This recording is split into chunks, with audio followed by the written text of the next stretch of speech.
بلند و بالا پہاڑوں اور کوہساروں کی سرزمین وادی چترال پاکستان کے انتہائی شمال میں واقع صوبہ خیبر پختونخوا کا سب سے بڑا ضلع ہے۔ چترالی لوگوں کا ذریعہ معاش زراعت، کاروبار، ملازمت، گلہ بانی اور مزدوری ہے۔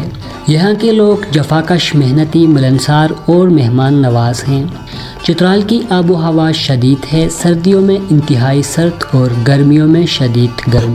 تاہم ندی نالے، آبشاریں اور شجرے سایہ دار گرمی کی شدت کو کسی حد تک کم کرتے ہیں۔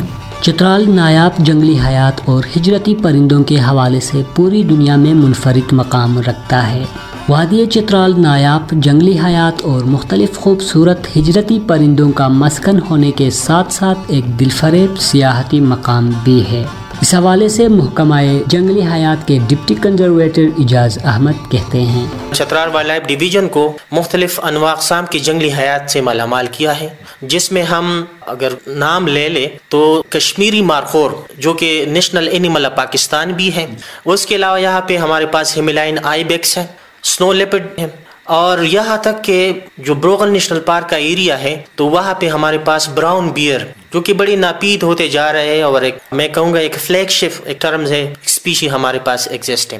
اس کے علاوہ اگر ہم یہاں پہ پرندوں پہ جائیں تو دریائے چترال جو ہجرتی پرندے ہیں جس کو ہم مائگریٹری برڈس کہتے ہیں، اس کے لیے ایک ہیون سے کم، ایک جنت سے کم نہیں ہے۔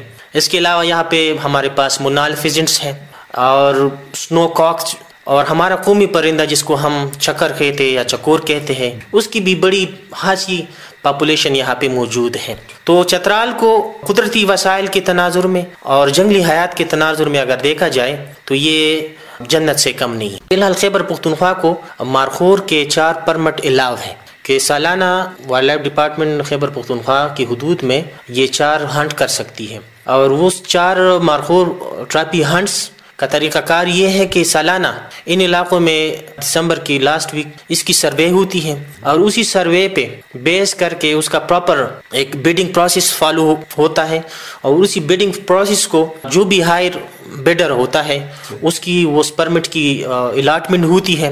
اور مارخور کی جہاں تک ٹراپی ہنٹ کی بات ہے تو خیبر پختونخوا میں زیادہ تر بلکہ میجورٹی جو ہنٹرز ہوتے ہیں مارخور کے دے آر فارنرز، اور وہ یہاں آ کے مارخور کا شکار کرتے ہیں، اور مختلف قسم کے میں اگر رفلی کہوں تو تقریباً کوئی 1 لاکھ امریکن ڈالرز تک ایک پرمٹ جاتا ہے۔ تو ان 4 پرمٹس میں سے 3 پرمٹ یہ چترال کے لیے ہوتے ہیں۔ ہر سال ملکی و غیر ملکی سیاح چترال کے اس منفرد حسن کو دیکھنے کے لیے چترال کا رخ کرتے ہیں اور ٹرافی ہنٹنگ کرتے ہیں، جس سے حاصل ہونے والی آمدن علاقے کی فلاح و بہبود اور اہل علاقہ کا معیار زندگی بلند کرنے کے لیے استعمال ہوتا ہے۔ جنوب میں لواری سے شروع ہو کر شمال میں گلگت اور شاہ سلیم تک پھیلا ہوا یہ خطہ اپنے اندر مختلف ثقافتی رنگ اور تاریخی حیثیت لیے ہوئے ہے۔ چترال مختلف ثقافتوں اور تہذیب کے امین لوگوں کا گھر ہے جو آپس میں رواداری، اخوت اور محبت سے رہ رہے ہیں، جن میں کیلاش قبیلہ قابل ذکر ہے جو اپنی نمایاں ثقافت اور تہذیب کی وجہ سے پوری دنیا میں الگ پہچان رکھتی ہیں۔ فری سٹائل پولو چترال کا قومی کھیل ہے اور دنیا کا بلند ترین تاریخی پولو گراؤنڈ چترال میں شندور کے مقام پر ہے، جس کی بلندی 3700 میٹر ہے۔ شندور پولو گراؤنڈ میں ریاستی دور سے لے کر اب تک گلگت اور چترال کے مابین پولو کا مقابلہ ہوتا آ رہا ہے، اور جولائی کے مہینے میں 3 دن اس مقام پر جشن اور میلے کا سماں ہوتا ہے۔ اس حوالے سے چترال کے پولو کوچ ریٹائرڈ صوبیدار محمد ایاز کہتے ہیں، انشاءاللہ اس سال بھی تیاریاں بہت زور شور سے ہیں۔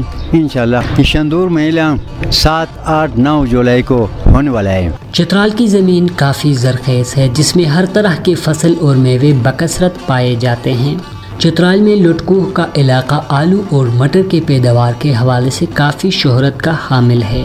اس کے علاوہ لٹکوہ کے مقام پر گرم چشمے بھی پائے جاتے ہیں جن میں نہانا جلدی بیماریوں کے لیے مفید سمجھا جاتا ہے۔ چترال کے آبی ذخائر نہ صرف علاقے کو سیراب کرتی ہیں بلکہ اس سے برقی توانائی بھی حاصل کی جاتی ہے، جو کہ توانائی کی ضروریات کو پورا کرنے کے ساتھ ساتھ ماحول دوست بھی ہے۔